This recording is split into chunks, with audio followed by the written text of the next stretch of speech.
보라라고 외치는 그 귀한 찬양 감사드리고, 이 시간이 큰 영광의 주님 우리 함께 바라보는 귀한 은혜의 시간이 되기를 소망합니다.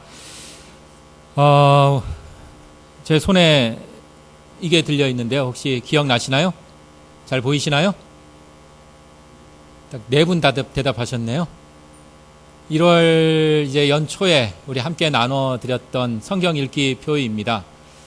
1월 둘째 주일로 기억하는데요. 1월 둘째 주일부터 지금까지 1년 동안 이제 성경 일독표의 그 흐름에 맞춰서 우리 주보의 광고에 보면 주간 말씀, 그렇게 일주일 동안 우리가 그 범위 함께 묵상하고, 주일날에는, 주일 예배에는 그 우리가 주간 말씀 그 범위 안에서 본문의 말씀 한 구절, 한 부분 우리가 함께 나누는 시간으로 지금까지, 그래서 오늘에까지 이르렀습니다. 기억이 나시나요? 혹시 집에 가셔서 이거 잊어먹으신 분 계시면 뒤에 또 빛이 되어 있으니까요. 이제 새롭게 시작하는 마음으로 이제 며칠 남지 않은 하반기 하나님의 말씀으로 다시금 좀 충전하기를 소망합니다. 일방적으로 또 임의적으로 본문을 목사가 선택했는, 그래서 그저 전해지는 그러한 설교가 아니라 우리 온 교우들이 함께 이렇게 참여하기를 바라는 그러한 마음으로 시작을 해서 지금까지 왔습니다. 그리고 오늘 이 시간에는 바로 그 첫 시작과, 그리고 오늘은 특별히 구약의 말씀을 마무리 짓는 그러한 때가 바로 오늘 이 시간입니다. 그리고 이제 구약의 마지막 장에 해당하는, 그리고 말라기의 말씀, 이 시간 우리가 함께 나누어 볼까 합니다. 말라기, 구약의 마지막입니다. 그리고 오늘 함께 봉독한 말라기 4장은 그 중에서도 또 마지막 부분에 해당되는 말씀입니다. 자, 우리 한번 생각해 보겠습니다. 구약의 첫 시작, 창세기가 자리 잡고 있는데요. 창세기에는 어떠한 이야기가 있을까요? 하나님께서 천지를 창조하셨다라는 그러한 이야기가 담겨져 있습니다. 자, 그렇다면 이제 구약의 끝에는 어떠한 말씀으로 마무리를 짓고 있는지 오늘 이 시간 함께 살펴보고, 뿐만 아니라 오늘은 말씀은 이제 구약의 끝으로 성경이 끝나는 것이 아니라 어떻게 되죠?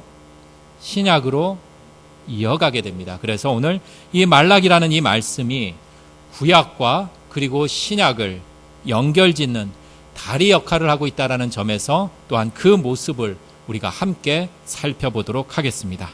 자, 준비가 되셨으면 이제 그 첫 시작 우리 함께 1절 말씀 봉독하면서 함께 열어가 보도록 하겠습니다. 1절 말씀 함께 봉독하시겠습니다. 만군의 여호와가 이르노라. 보라, 용광로 불같이 날이 이르리니 교만한 자와 악을 행하는 자는 다 지푸라기 같을 것이라. 그 이르는 날에 그들을 살라 그 뿌리와 가지를 남기지 아니할 것이로되. 아멘. 시작을 이렇게 말씀하십니다. 오늘 성가대 찬양 제목 혹시 아시나요? 주보를 딱 컨닝하시면 되죠. 보라, 큰 영광의 주님. 보라라고 시작하셨죠. 오늘 찬양처럼 오늘 말씀도 하나님께서, 만군의 하나님이 말씀하십니다. 어떻게 해요? 보라라고 먼저 말씀하고 계십니다. 여러분들 혹시 가물가물하실지 모르지만 학창시절 때 한두 번씩 다 졸아보셨죠? 졸다가 갑자기 두 눈이 번쩍 뜨일 때 있지 않으신가요? 어떤 때가 있었나 곰곰이 생각해보면 이러할 때가 아닐까 싶어요. 선생님이 교탁을 땅땅땅 두드리면 어떨까요? 놀라서 눈이 번쩍 띄어집니다. 저도 한 중간쯤에 한번 칠게요. 예, 여러분들 긴장하시고. 교탁을 치는 행동은 뭘까요? 졸고 있는 학생들을 깨우기 위한 것입니다. 잠잠하게 이제 그 패턴대로, 그 톤대로 선생님이 수업을 진행하시다가 갑자기 패턴과 그 환경을 확 바뀌면서 주의를 환기시키는 그 모습으로 교탁을 땅땅땅 치면서 졸고 있는 학생들을 이렇게 깨우는 그러한 방법을 사용하곤 합니다. 이와 같이 오늘 말씀 1절의 말씀에서도요, 한 곳에 집중하지 못하고 잠을 자고 있고 관심이 없는 그러한 상황 속에서 마치 교탁을 땅땅땅 치듯 이제 집중하라고, 보라라고 이렇게 외치고 있는 것입니다. 우리가 어둡고 답답하고 환기가 잘 안 돼 있는 꽉 막힌 그러한 방에 창문을 활짝 엽니다. 그러면 따스한 햇빛이, 신선한 바람이 초대되어 그 방을 꽉 메우듯이 지금 답답하고 어두운 그 시대를 향해 하나님의 신선하고 그 맑은 공기로 바꾸기 위해 지금 보라라고 외치며 주의를 환기시키고 있습니다. 보라. 왜냐하면 지금 말라기라는 이 예언자가 살았던 그 시대는 아주 답답하고 마치 환기도 되지 않는 듯 늘 졸려있고 암울하고 어두운 시대였기 때문입니다. 구체적으로 조금만 살펴보면 말라기의 시대, 이스라엘 백성들 오랫동안 바벨론 포로 생활을 했습니다. 그러다 참 감사하게 포로 생활에서 꿈에 그리던 고국으로 돌아오게 되었습니다. 얼마나 기쁠까요? 여기까지는 참 좋았습니다. 새로운 나라를 세우기 위한 꿈이 있었고요. 희망에 가득 찼던 그러한 시간이었습니다. 하지만 고향으로 돌아오고 잠시 설레고 기대됐던 그러한 단잠을 번쩍하고 깨보니 현실은 너무나 참담했습니다. 그리고 풀어야 할 삶의 숙제들이 너무나 많았습니다. 서서히 사람들은 지쳐갑니다. 피곤해져 갑니다. 비틀거리게 됩니다. 처음에는 여기저기에서 힘을 내자, 우리 할 수 있어 라고 서로를 독려했지만 좋은 날이 꼭 올 것 같은 그러한 소망을 갖고 용기를 내보았지만 장벽 같은 그 현실 앞에서 속절없이 주저앉기 마련이었습니다. 경제는 아주 처참할 정도로 망가졌고요. 사회는 혼란스러웠고 하나님에 대한 신뢰는 아주 무너져서 예배는 드리긴 드렸습니다. 예배는 시간이 되고 때가 되면 드리기는 드렸지만 진정한 헌신도 또 감사도 참회도 은혜도 어떠한 결단도 일어나지 않는 그저 형식만 남겨진 죽은 예배를 드리게 되었고 거룩한 하나님의 말씀은 업신여기고 그렇게 불신앙과 사회적으로 모든 사람들이 낙담과 냉소적인 그러한 분위기가 지배했던 그 시대가 바로 말라기 선지자가 살았던 시대였습니다. 다시 1절의 말씀으로 돌아와 보면 이런 시대에 만군의 여호와가 말씀하십니다. 보라! 주의를 환기시키며 보라라고 외친 신후에 용광로 불같은 날, 곧 심판의 날이겠죠. 이 심판의 날에 교만한 자, 악을 행하는 자를 완전히 불살라 버리겠다라는 묵직한 그러한 무거운 엄중한 심판의 메시지를 전하고 있습니다. 사람들은 자기가 뿌린 것을 거두기 마련입니다. 교만한 자와 악인 뿌리채 뽑혀서 남김없이 태워져 버릴 그 날이 반드시 온다라는 것입니다. 그러니 우리는 더더욱 악에게 지지 말고 선으로 악을 이겨야 한다라는 그 마음 담아보면서 그렇다면 우리가 싸워야 할 이 교만한 자, 이 악을 행하는 자 과연 누구일까요? 어떠한 사람은 교만한 자일까? 어떠한 사람은 악을 행하는 자일까? 혹시 여러분들 제가 이 질문을 했을 때 불현듯 번뜩 누군가 혹시 연상이 되시나요? 내 주변에 저 사람은 어쩌면 저렇게 교만할까? 옆 사람 보지 마세요. 예. 저 뒤편에서 옆 사람 보면서 쓱 웃으시는 교만한 자. 야, 저 사람은 어떻게 저렇게 악할까? 하는 행동 족족 왜 저렇게 악한 행동을 할까? 그렇게 생각하는 이가 혹시 있을까요? 여전히 역사의 죄를 자복하지 못하는 저 일본의 아베 총리 교만할까요? 악한 사람일까요? 아니면 가까이 저 평화의 길보다는 자신의 욕망을 채우고자 하는 북한의 김정은 교만한 자일까요? 악한 자일까요?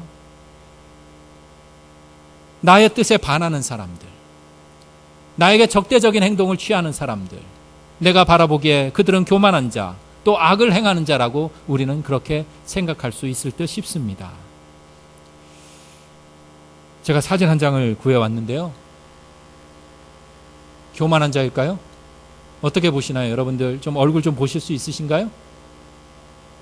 교만한 자, 악한 자의 모습으로 초상권 침해를 받으면서 이 사진을 한번 준비해봤어요. 좀 여러분들 보지 못한 분들이 대부분일 것 같은데요. 안톤 라베이라는 사탄교를 만든 사탄교회의 창설자이며 교주입니다. 그렇게 얘기하니까 어때요? 좀 교만하게 보이시나요? 좀 악하게 보이시나요? 좀 뭔가 무섭게 보이시나요? 꿈에 나타날 때 싶어서 접어주시기 바랍니다. 안톤 라베이가 창설한, 아이고 또 놀라셨네요. 예. 안톤 라베이, 저 사람이 이제 사탄교회를 이렇게 창설을 했는데요. 본래는 독실한 루터교 신자였습니다. 그런데 그가 이제 1966년부터 미국에 이제 사탄교회를 세우면서 본격적으로 사탄교회를 확장시키기 시작을 했는데요. 저 사탄교회 여러 가지 주장들이 있을 수 있겠지만 사탄교가 주장하는 아주 기본적인 철학은 이와 같습니다. 제가 인용을 하겠습니다. 들어보시기 바랍니다. 자기의 본능과 쾌락에 충실하면서 끊임없는 자기 수련으로 스스로 가치 있는 사람이 되기 위해 노력하며 하나님이란 존재에 의미를 두지 않고 스스로를 세상의 중심에 있는 존재라 여기고 부단히 자기 자신을 갈고 닦아 자기의 인생을 완성하는 데 그 의의를 둔다라는 것이 바로 사탄교의 일반적인 특징적인 철학입니다. 어떠신가요? 우리에게는 조금 거칠게 들리는 하나님이란 존재의 의미를 두지 않고 이 부분만 빼면 어떨까요? 내가 세상의 중심이다. 그러니 나는 가치 있는 사람이다. 소중한 사람이다. 끊임없이 나를 수련하고 부단히 나를 갈고 닦아서 내 인생, 내가 스스로 완성하자. 어쩌면 참 좋은 이야기인 듯도 싶고요. 맞는 말이기도 싶습니다. 이것이 사탄교가 주장하는 기본 철학입니다. 다시 이야기하자면 바로 자기 자신에 대한 철저한 숭배가 담겨져 있다라는 것입니다. 그런 특징은 소위 사탄교가 주장하는 사탄경에 잘 명시되어 있습니다. 너 자신의 주인은 바로 너다. 네 인생의 주인은 바로 네 자신이다. 라고 그렇게 주장합니다. 생각해 봅니다. 우리 하나님의 말씀인 성경에서 전하는 이 세상의 주인은 누구죠? 하나님. 이 세상의 중심은요? 하나님. 이 말씀과 완전히 반대되는 개념입니다. 좋은 뜻 들려져요. 세상의 중심은 너야. 네 인생 네가 개척해 나아가고 네 인생 갈고 닦아서 네 인생 완성해가. 참 좋은 이야기처럼 들립니다. 하지만 우리가 잠에서 깨어 하나님의 말씀과 바라보았을 때는 완전히 반대되는 개념입니다. 동시에 에덴 동산에서 뱀이 하와와 아담을 유혹했던 그 유혹의 틀과 그 주장이 맥을 같이 하고 있다는 것입니다. 너희가 그것을 먹는 날에는 너희의 눈이 밝아져서 어떻게 해요? 하나님과 같이 된다. 하나님이 된다라는 것입니다. 세상의 모든 중심, 주인은 바로 네가 된다라는 것입니다. 하나님을 넘어서고자 했던 것입니다. 나라는 존재를 가장 높은 곳에 올리고자 하는 그 마음, 그것이 바로 교만이요. 그것이 사탄이 우리를 유혹하는 죄라는 것입니다. 악이라는 것입니다. 하나님이 먼저가 아니라 내가 우선이 되고 내가 먼저 앞세우고자 하는 것이 바로 교만이요. 동시에 악을 행하는 자라는 것입니다. 그리고 오늘 말씀 1절에서 그런 이들의 결말은 어때요? 어떠한 흔적도 없이 사라져버린다라는 것입니다. 불길 앞에 지푸라기처럼 죄도 남기지 않고 그렇게 사라져버린다라는 것입니다.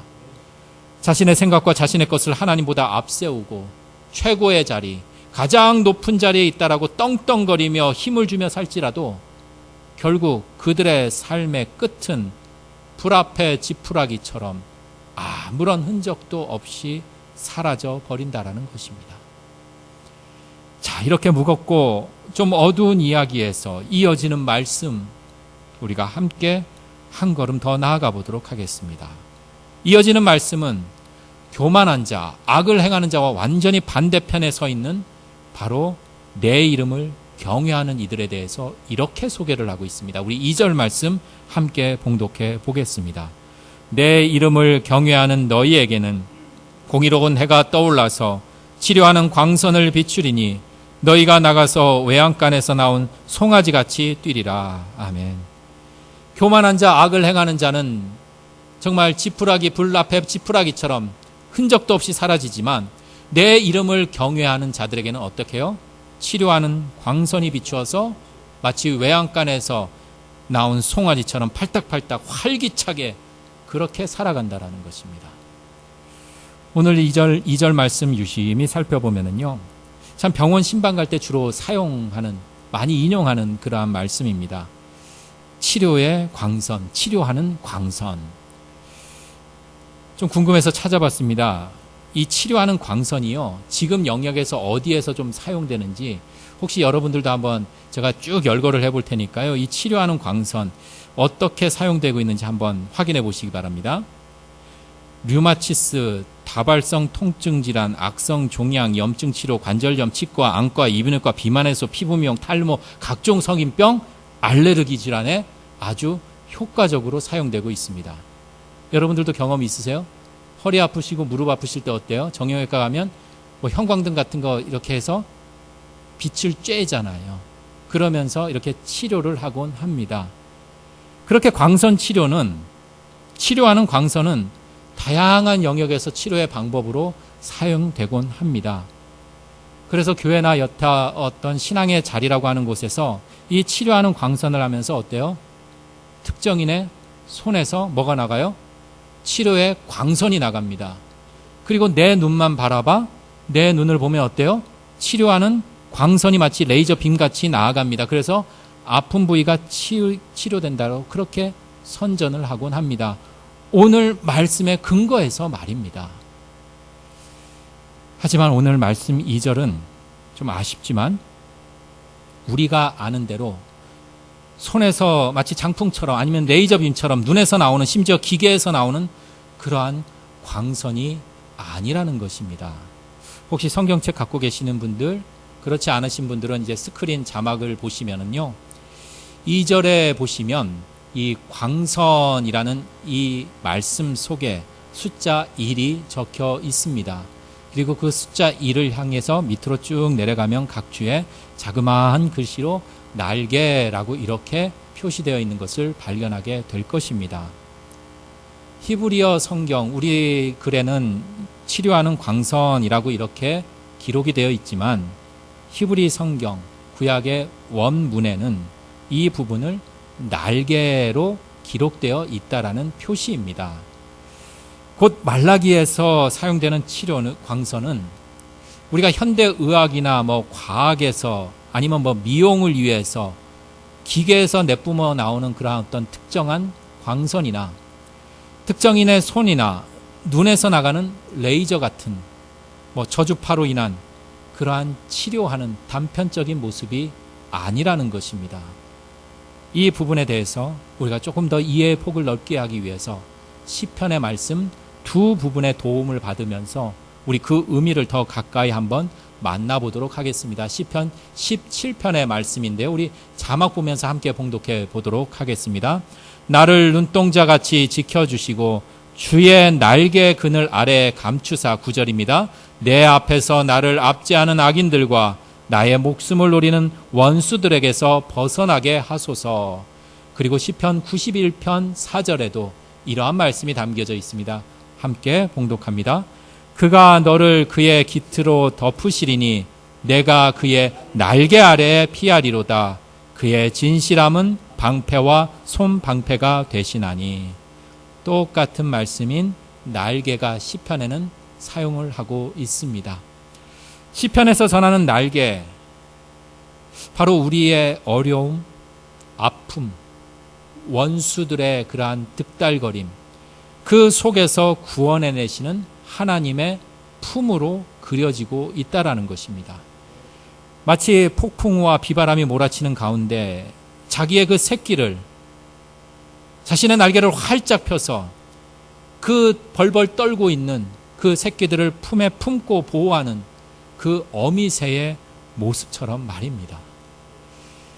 결국 2절에서 전하는 이 치료하는 광선은 하나님을 경외하는 이들을 품어주셔서 모든 불안, 모든 아픔, 위험과 고통 속에서 구원해 주신다라는 것입니다. 그러니 이 2절 말씀, 이 구약의 원문인 히브리 성경을 참고하면 다시 조금 소개하자면 이렇게 우리들에게 다가올 듯 싶습니다. 제가 한번 읽어보겠습니다. 하나님의 이름을 두려워하는 자들에게는 공의의 해가 떠올라 그 날개 안에서 치유하리라. 날개 안에서 치유가 일어난다라는 것입니다. 여기서 주목할 점, 치유한다라는 것입니다. 단순히 우리가 병이 나면 어때요? 병원에 가서 치료를 받는 그 치료가는 뭔가 좀 다른 단어인 치유라는 단어를 사용을 하였습니다. 자, 이쯤 되면 좀 졸린 시간이 돼서 저도 마음이 내키진 않겠지만 한번 땅땅 쳐볼까요? 좀 이런 행동 취하지 않고요. 여러분들 한번 스크린 보면서 자막 스크린에 표시된 글자 큰 소리로 한번 읽으면서 우리 좀 집중해 보시기 바랍니다. 다음 화면 좀 띄워주시겠어요? 네, 한번 큰 소리로 읽어보시겠습니다. 시작! 맨 위에 글은 생략하셨네요? 맨 위에부터 읽어야 되는데요. 영어도 아닌 것 같고 저도 잘 몰라요. 저도 잘 모르는데 라틴어입니다. 라틴어 말씀, 라틴어로 이렇게 쓰여져 있는데요. 저 라틴어를 번역한 것이 저 의사는 치료하고 자연은 치유한다라는 것입니다. 말 그대로입니다. 그런데 라틴어도 우리나라 말도 치료, 치유를 좀 다른 단어로 이렇게 소개를 하고 있습니다. 이를 우리의 상황에서 좀 살펴보면 여러분들 만약 치아가 아프면 치과를 갑니다. 누군가 물어봐요. 어디가? 그럼 여러분들 뭐라고 대답하십니까? 아, 내가 지금 이가 아파서 치과 치료하러 치과에 가라고 이야기를 합니다. 내가 이 아파서 이 치유하러 간다라고 하질 않습니다.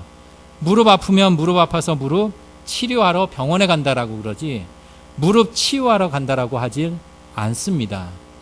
그렇다면 분명 치료와 이 치유에 뭔가 조금은 다른 그러한 뉘앙스로 우리에게 먼저 다가옵니다.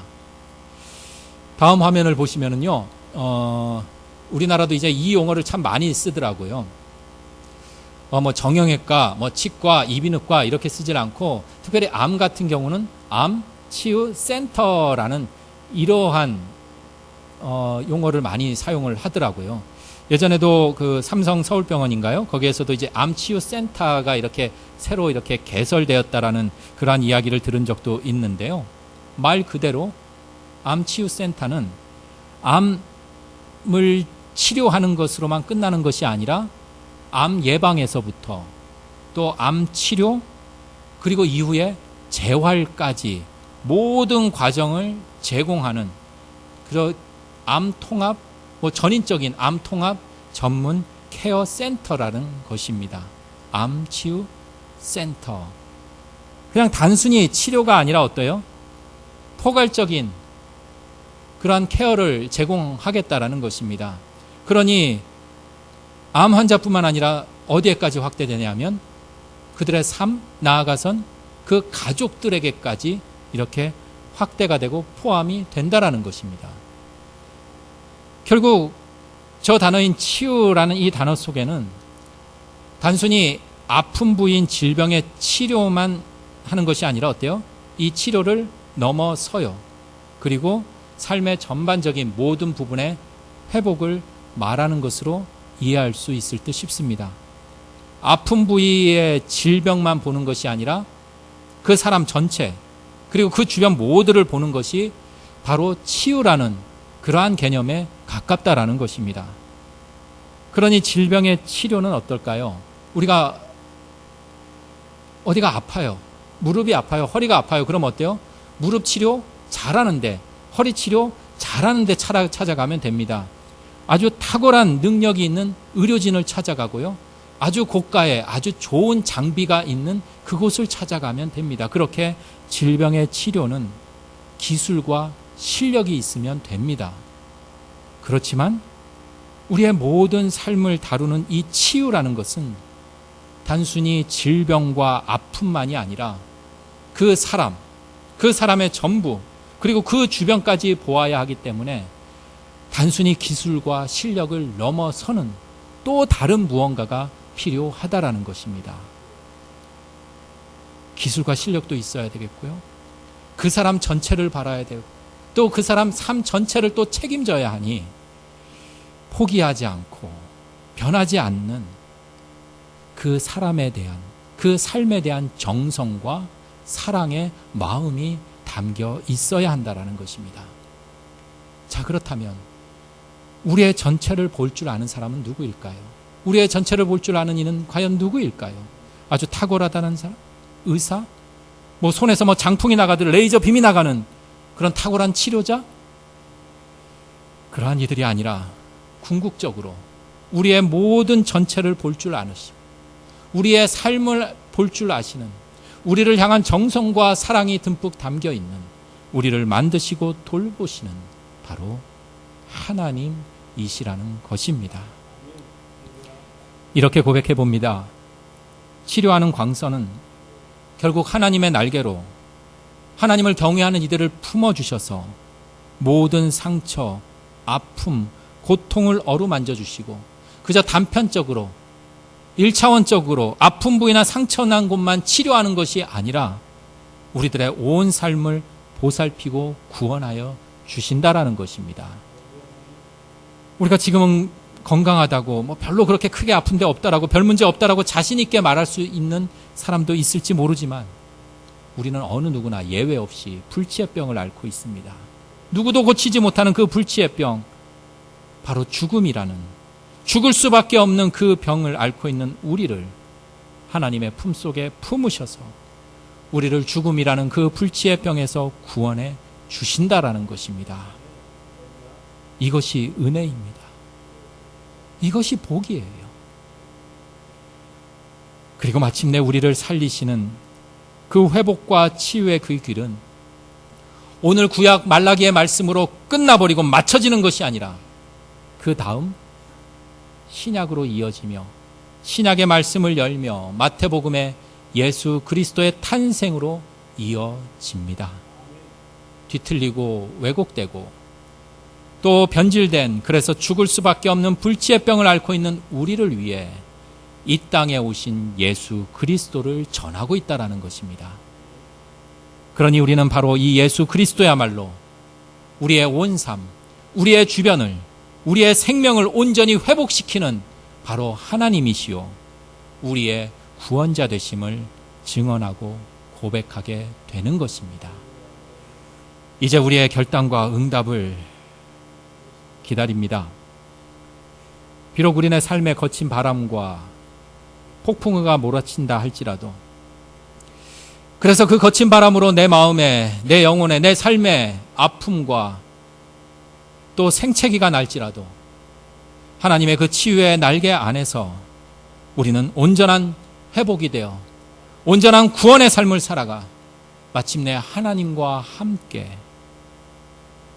비상하며 하나님과 함께 생기 있는 삶 살아갈 수 있으리라 소망합니다.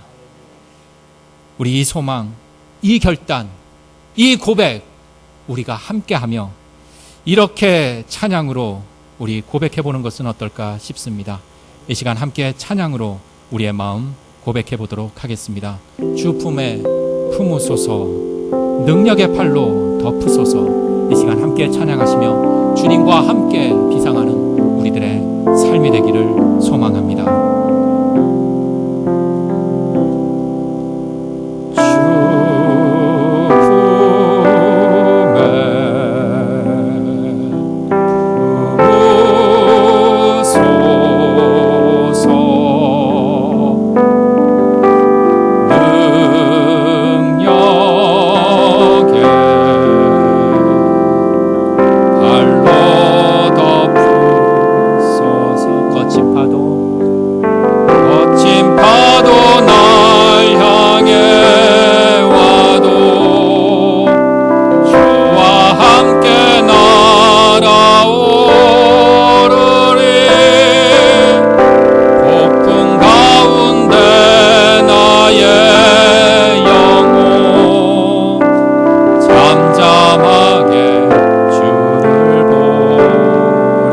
나 거하리. 주님 안에 나 거하리.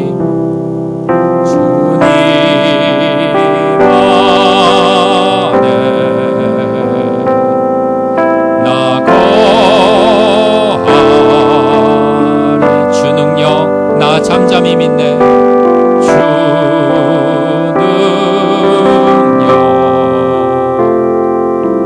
나 잠잠히 믿네. 거친 파도